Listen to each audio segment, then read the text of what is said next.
Some basic info at number 10. The Flash is immune to telepathy, but only the mind-reading element. You can still cripple him with a psychic blast. However, due to how quickly his brain is processing information, he's operating at a speed so quick, psychics can only grasp brief impressions of his thoughts if they even make the attempt. His brain is literally going a mile a minute. Knowing the Flash? Probably faster. Some Silver Age hilarity in at number 9. Barry Allen couldn't always travel through time unaided. Before that, he had to use the cosmic treadmill. This first appeared in The Flash number 125 in 1961, so that the Flash could travel forward in time to the year 2287 and battle aliens. Where does it come from? Never explained. It's a Deus Ex treadmill. Need to travel in time? Hop on the treadmill. It says something when running so fast you move in time is the more plausible explanation given for time travel. Still, this treadmill needs to be around forever. It's such a neat, silly concept. I love it. The debate about whether he was ever fully dead brings us to number 8. Is Barry's return to life a retcon? When Barry Allen died during the crossover event Crisis on Infinite Earths, it seemed a fitting, tragic, heroic end. That is until his death was retconned over 20 years later in 2009. However, Marv Wolfman, the author of Crisis, stated he never wrote Barry to be permanently dead,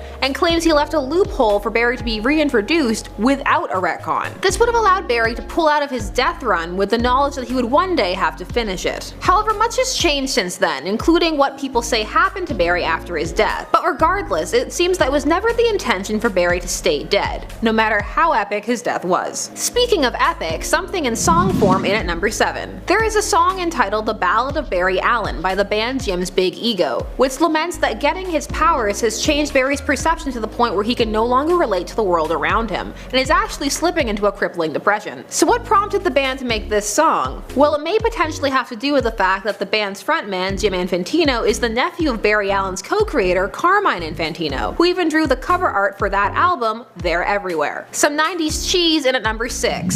So there is a Flash TV series in the 90s, which starred John Wesley Shipp as Barry Allen. He now plays the Flash's father on the modern CW iteration. While many look back at this version and laugh, particularly at the costume, they may be surprised to know that there were 4 Flash suits made for that series, and that their costs together totaled $100,000. Shipp had to have his whole body cast for a latex mold. This mold was then treated to make the surface look like stretchy unitard material rather than rubber. In order to get into this outfit, Shipp had to wear cold, wet undergarments so he wouldn't overheat in the suit. A question of popularity brings us to number 5. Barry Allen versus Wally West. There was controversy when Barry Allen came back to life. While many people love Barry Allen, even more so now thanks to the modern show, there were a significant portion of people during his 20-year absence who came to love Wally West, the third Flash who took up the mantle after his death. So Barry's return was not met with a unanimous hurrah, but with some contention of fans wondering why their Flash had to make way for this one. This anger was not helped when Wally was completely erased from the time period for a period of time. However, there have been multiple Flashes for quite a while in Flash continuity, so hopefully these two can now continue to coexist side by side. This coexistence was also made possible by Barry, which brings us to number 4. Barry Allen introduced the concept of the multiverse. Nowadays when you think of comics, most people know there are multiple realities, timelines, all of that jazz, just existing on top of / next to each other. Well, before Barry Allen, that just wasn't a concept that existed. The concept debuted in Flash of Two Worlds from the Flash number 123 in 1961, and this introduced Earth 2. This allowed Barry to meet Jay Garrick, who is a fictional character in Barry's world who was the Golden Age Flash. This meeting creates the idea of multiple continuities that would become a staple of the DC universe, and its many, many resets. So you see, Barry's always had a problem with timelines. It's not just on this new CW show. Even more history in at number 3. Barry Allen can be credited with starting the Silver Age. Barry Allen was created during this time period that we now know of as the Silver Age. This was when DC was able to successfully reignite the superhero trend that had died out somewhat during and following the wartime era. Their plan was to take and repackage their Golden Age heroes for a new audience. The Flash was the first revival, with the second Flash appearing in Showcase number 4 in 1956. And Barry Allen was a huge hit and led to more Golden Age heroes being revived, such as the Green Lantern. So for all of you who love Hal Jordan, well, you can thank Barry for that too. An oft forgotten but really interesting fact in at number 2. Barry Allen and the Reverse Flash, more modernly known in some circles as was Professor Zoom, are related, or they were anyway. Barry Allen actually had a twin brother who it was thought had died at birth. However, in reality, another pregnant woman had had her baby killed due to the negligence of the drunk doctor on call. In order to cover up her mistake, she took one of the twins from the Allen family and gave it to the second woman, that woman being Charlene Thon. Allen's brother Malcolm was raised by the Thons, a family of petty criminals, and came to hate his twin once he learned of his existence. This eventually led him to become the villain, Cobalt Blue. The rage created during this period eventually made its way all the way through time to his descendant, Eobard Thawne. It's not often brought up these days, but that would be a neat dynamic to bring back. I'd watch or read the hell out of that. And number 1, the Flash killed the Reverse Flash. For those who were shocked by the neck break in Man of Steel, well, that's not the first time a hero has murdered one of their villains like Steven Seagal. Wonder Woman did it to Maxwell Lord, and Barry Allen did it to Eobard Thawne. After Barry's marriage to Iris West, she was killed by the Reverse Flash, who Barry then chased into the time stream and left him there. However, when Barry met and fell in love with a new woman, Fiona Webb, and made plans to marry her, the Reverse Flash re-emerged and said he would kill her too. In an attempt to stop him, Barry ended up locking his arms around him mid-run and killing him instantly, snapping his neck. The result was a storyline that lasted for 2 years, wherein the Flash had to stand trial for his actions. The storyline was called Trial of the Flash. Number 10. Currently at the time of this recording, Wally West is the fastest Flash, hence he is officially able to call himself the fastest man alive. This fact actually fluctuates though, with each Flash learning more about the Speed Force and circumstances around it, but according to Rebirth and even before, Wally is the fastest. Until the next relaunch at least, and don't trick yourself into thinking Rebirth will be the last. Comics and reboots can't stop, won't stop. So that's why it's so low on this list. It may not always be true. Number 9. Wally West had 2 kids who were also superheroes, Jay and Iris. While initially the kids were miscarried as a result of a fight with Hunter Zolomon, aka Zoom, they were both later restored, cause comics. The twins were born with Wally's powers, so Wally began training them, not only to protect them, but also in hopes of stabilizing their powers. Iris and Jay went on many adventures and were coming into their own as characters. That is until, you guessed it, the New 52. At the time of this recording, they no longer exist in the time stream, though Wally still remembers them. I need a pick-me-up after that, so a cute fact for number 8. On the television show Justice League and Justice League Unlimited, which ran from 2001 to 2004 and 2004 to 2006, Wally West was voiced by Michael Rosenbaum,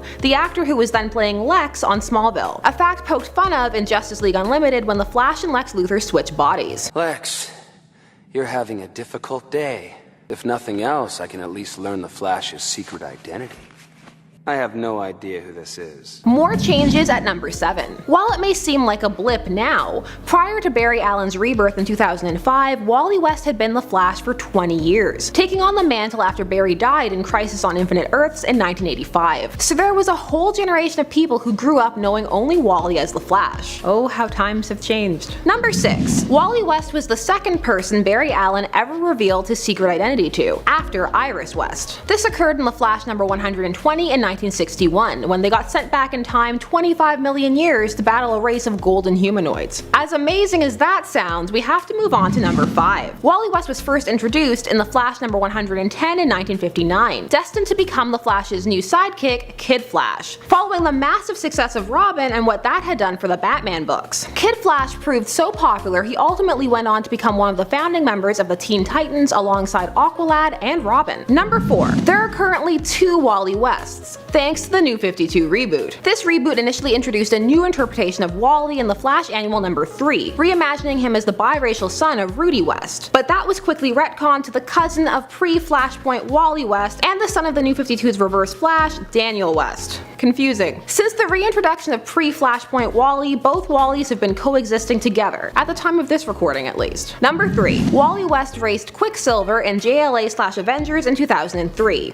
As for years, fans had been wondering who would be faster. However, fans didn't get the concrete answer they wanted, as in the Marvelverse, without access to the Speed Force, Quicksilver was able to pull ahead. But in the DCU, with full access to the Speed Force, there was no contest. Wally was clearly faster. As a result, some fans feel that Wally is faster, since cutting him off from the Speed Force seemed a bit cheap, kind of like making Superman fight with a kryptonite pendant on. Even more awesome facts about Wally at number 2. Wally West is responsible for beginning to undo the effects of the New 52. 2. The entire Rebirth storyline begins with Wally trapped outside of the time stream in the Speed Force for 10 years as he struggles to make contact. He eventually tries with Barry and is yanked back into the world, restoring the memories of those he physically comes into contact with. He is also the starting point of a retcon that will remove the responsibility of changing the universe from Barry and place it onto an unknown entity. You know, just like how Hal Jordan didn't go insane and kill the Green Lantern Corps, he was possessed.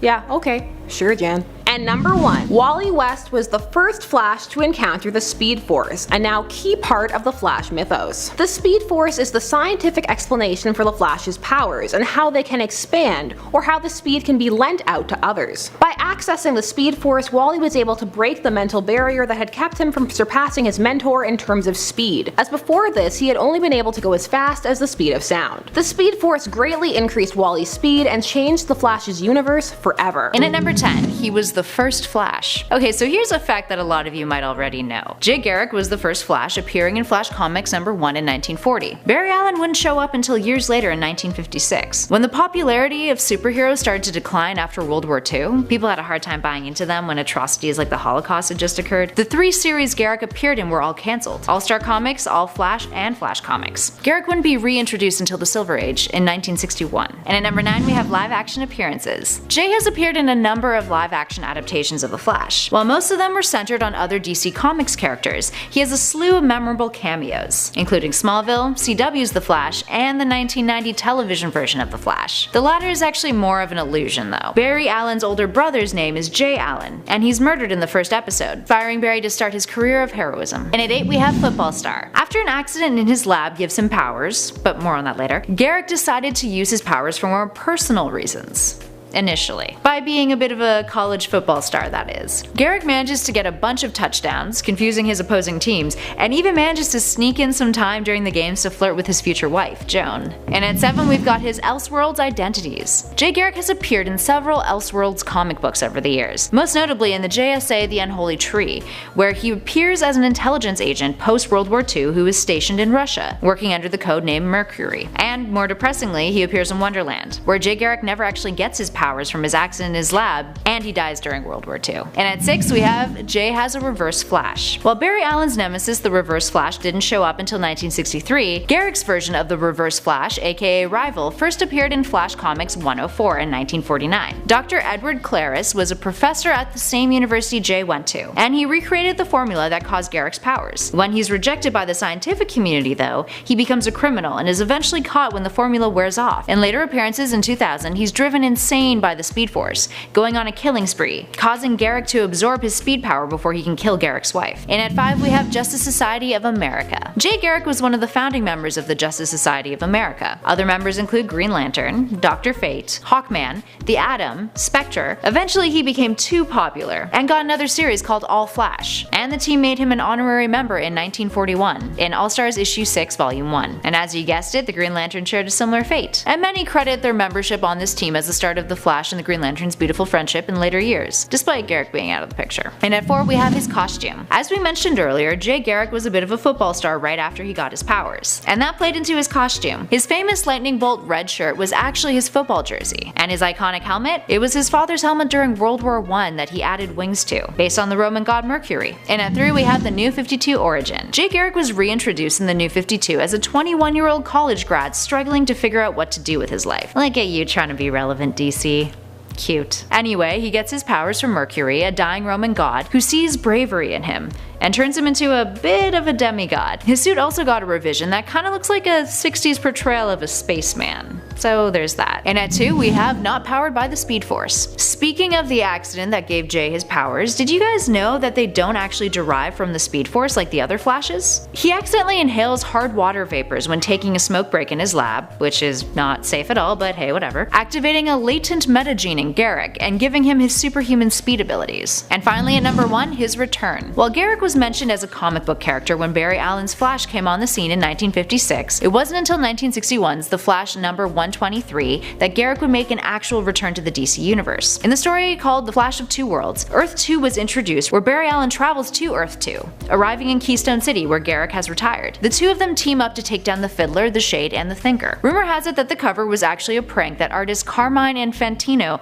pulled on DC editor Julius Schwartz, thinking that Julius would never be able to create a story featuring both Flashes. But he did, and it ended up creating the DC multiverses in the process. And at number 10 we have Family Tree. Starting off this list, here's one for you Flash fans new to the canon or a little unfamiliar with the character. So Bart Allen is part of a fairly complex family tree of Flash generations. His initial origin stated that he was the son of one of the Tornado twins, Don Allen, who was the son of Barry Allen and Iris West Allen. Iris is also the adoptive aunt of the first Kid Flash, Wally West, making Wally Bart's first cousin once removed. Talk about keeping it in the family. And at number 9 is his relation to villains. While Bart comes from a long lineage of superheroes, he's also got a familiar relation to a bunch of supervillains. From his mother's side, Maloney Thawne, he's related to supervillains Professor Zoom, aka Reverse Flash, whose father was Malcolm Thawne, Barry Allen's twin brother, and Owen Mercer, the second Captain Boomerang. Small world? Up next at number 8 is Jay Garrick was his guardian. Speaking of Flash generations, while Jay Garrick, the first Flash, isn't biologically related to any other Flashes we just mentioned, he did help raise Bart. Iris left Bart with Jay for a period of time to keep him safe, and Jay taught Bart a thing or two about the Speed Force, becoming a bit of a father figure to Bart in his early years. And at 7 we have Wally West. While Bart has received training from Jay Garrick, Johnny Quick, and Max Mercury,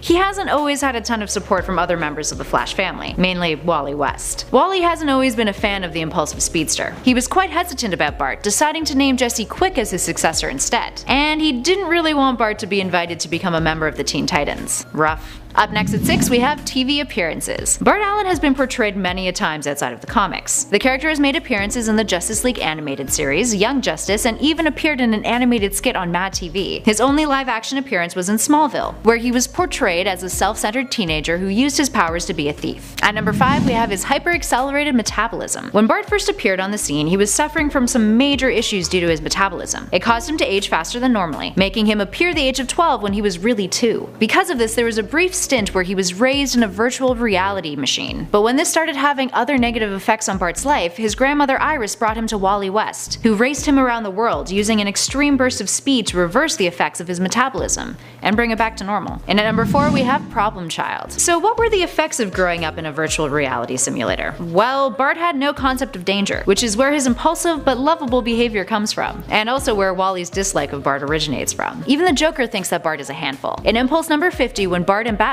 take on the Joker says, "If I wasn't already, I think this kid could actually drive me crazy." And coming from him, that's saying a lot. Up next at number 3 we have his Impulse alias. Bart's first alias was Impulse, but did you know that there's actually 2 origin stories for the name? The first comes from Bart naming himself after moving to Alabama to train with Max Mercury. The second was a product of a retcon in Impulse number 50, where Batman gives him the codename, but as a negative warning. Sounds like something Bats would do. And fun fact, Bart isn't the only character to don the Impulse alias. Kent Shakespeare was the first in 1990, and Iris West donned the mantle in 2005. At number 2 we have his death. In 2007, during his stint as the Flash, Bart was stripped of his powers when inertia used a machine that drains the Speed Force from individuals, and he's inevitably killed by Captain Cold, Heatwave, and Weather Wizard. The writer behind the story, Mark Guggenheim, has stated that it was an editorial decision, and that he was instructed that his 5-issue run on the series would have to end with Bart's death. Superboy Prime would later visit Bart's grave and use his heat vision to remove the fastest man alive from his tombstone, and instead write "stupidest boy dead" in its place. Clearly, grammar was not his strong suit. Bart was eventually brought back during the final crisis, Legion of 3 Worlds, and he's present during the Flash Rebirth storyline too. And finally, at number 1, he has a prosthetic knee. After joining the Teen Titans, Bart was shot in the knee by Deathstroke, and his knee was replaced by a prosthetic one. I mean, if I were Deathstroke, or I suppose Jericho since he was possessing Deathstroke at the time, I'd probably aim for his knee too. Sorry, kinda dark. Anyway, how did Bart spend his recovery time? By reading every single book in the San Francisco Public Library. Productive. He then reinvented himself as Kid Flash, and luckily the fake knee didn't hinder his abilities. And at 10 we have the writing team. The Flash has one hell of a writing team. It includes Greg Berlanti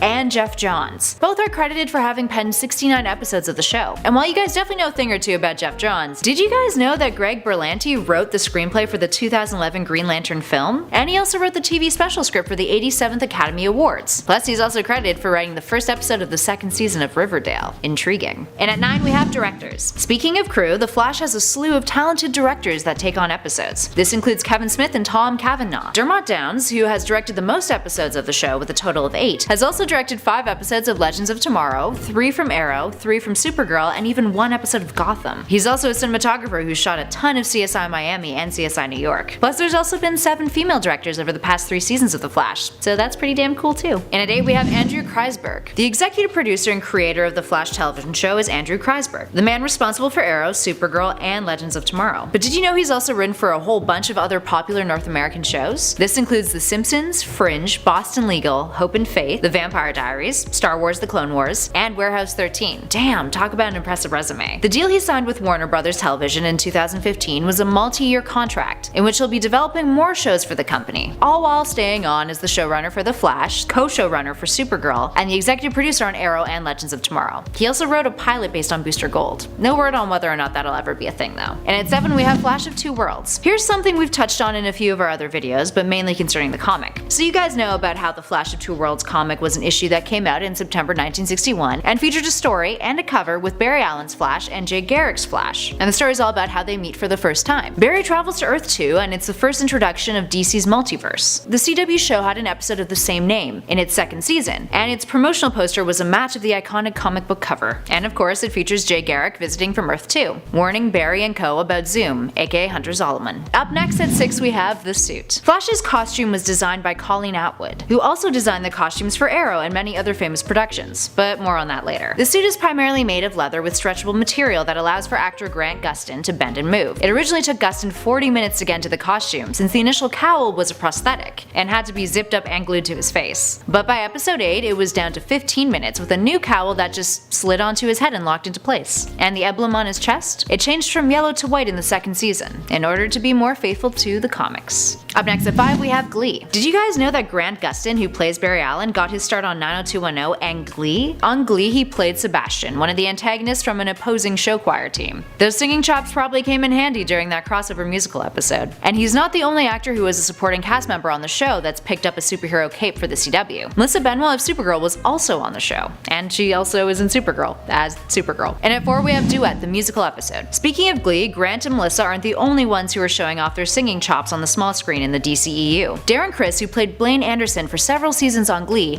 played the Music Meister in Duet, who, yes, is an actual DC villain, initially appearing in Batman the Brave and the Bold, and was voiced by Neil Patrick Harris. Same MO, of course, though. Critics adored the musical episode, calling it the best attempt at a musical television episode since Buffy the Vampire Slayer's Once More with Feeling. Life's a show, and we all play our parts.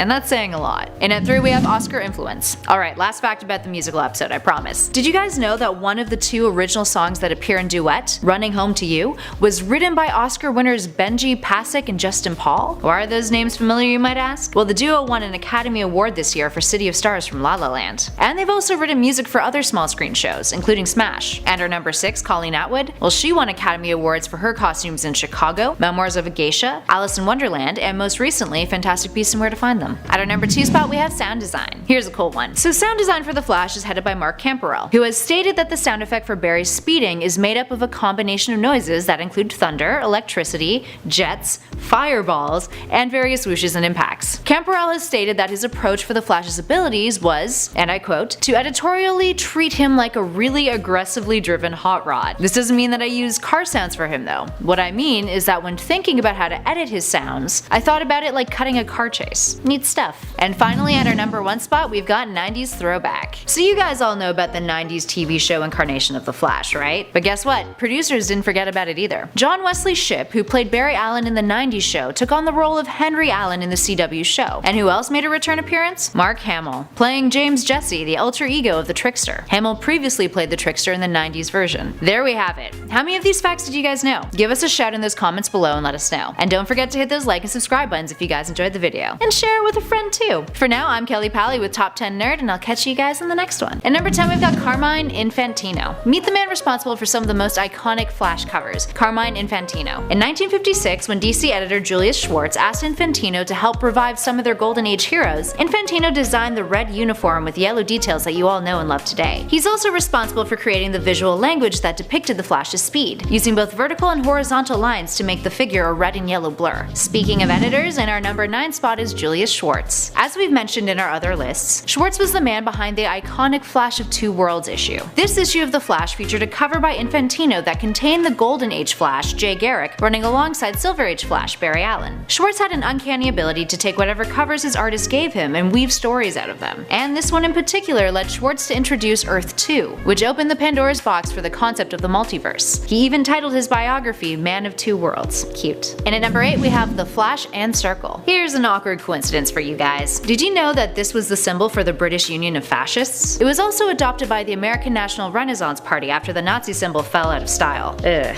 It shares a striking similarity to the Flash emblem. While there is no relation between the two, it has created some awkward confusion in the past. But the Scarlet Speedster isn't the only one who's had to deal with that. A company called Bolt Bus, a joint venture by Greyhound and Peter Pan Bus Lines, also shares a strikingly similar logo in the O of their company name. And at number 7 we have logos. Speaking of logos, did you know that the logo for the Flash title appearing on the cover of the comic books has changed over 12 times? The variations have all incorporated the original slanted font that first appeared in 1940 Flash comics. After the Golden Age, the word comics was dropped, with the Silver Age using the name The Flash, and post-crisis opted out for just Flash. Until 1995, that is. That's not including the two all-Flash comic titles between 1941 and 1948, and the similar fonts Impulse used for its title logo between 1995 and 2002. And at 6, the most expensive Flash comic. Back in 2012, an issue of Flash Comics #1 from 1940 sold for $450,000. It had a CGC rating of 9.6, which is near perfect condition. It was the first appearance of the Flash, Jay Garrick, in the Golden Age, and also featured the first appearance of another hero, Hawkman. Up next, number 5, we have Iris West Allen. So we've talked a lot about the other members of the Flash family in our previous lists, but what about Iris? A staple character in Barry Allen's stories since her appearance in 1956, it wasn't until 1966 in the Flash 165 that we discovered she was born in the 30th century, and had been sent back to the present shortly before Earth East attacked Earth West. She's also been killed by Professor Zoom when attending a costume party. She dressed up as Batgirl when Zoom phased his hand through her head. Yeah. At number 4 we have The Dark Knight Strikes Again. In the follow-up to Frank Miller's The Dark Knight Returns, Barry Allen makes an appearance, but is living a pretty grim reality. Lex Luthor is using him as an energy source, having him constantly run on a treadmill to provide cheap electrical power. And why does he do it? Well, Luthor threatens to kill Iris. Eventually he's rescued by Batman and co, and dons a black version of his Flash costume. And at number 3 we have Adam Brody. While there's been a handful of actors to take on the helm of the Scarlet Speedster, there was one who was cast as the Flash but never made his debut. We're talking about Adam Brody, you know, the dude who played Seth from the OC. The film was titled Justice League Mortal, and was supposed to be directed by George Miller, but due to the Writers Guild strike and the Australian Film Commission refusing to house filming over tax rebate conflicts, the film was never made. Tough luck, Seth, tough luck. In our number 2 spot we have cancellations. The Flash is one of the most iconic characters of the DC Universe, but did you know that his series has been cancelled and rebooted 8 times? Barry Allen's first Flash series was cancelled after the events of Crisis on Infinite Earths, when he died. Wally West succeeded him in 1987, and the series was briefly cancelled during the Infinite Crisis event, and then restarted in 2007, and then was cancelled again in 2008, with Barry's return in the Flash Rebirth. Jay Garrick's Flash comics and All-Star Flash were both cancelled too, the first in 1949 after 104 issues, and the latter in 1948 after just 32 issues. And currently, the 5th volume of The Flash began as part of DC's Rebirth. And finally, at our top spot, we have the physics of the Flash. We all know that the Flash is capable of becoming instantly fast, but as James Kakalois, a physicist at the University of Minnesota, has pointed out, is that his accelerating that fast is quite impossible, and therefore Barry would need other super abilities in order to maintain that speed, and live through it. Kakalois is the author of The Physics of Superheroes, and has stated that the rate Barry accelerates would be the equivalent of having your body smashed by a car, or rather a supersonic plane. So in order to exist, he would need superhuman reflexes, superhuman eyesight, and superhuman anti-static cling in order to function in a more reality-based world, and even that would be a stretch. Now there's a scientific argument to all of these that we had to skip over because otherwise we'd be here all day, but give James a Google or check out his book if you want to find out more.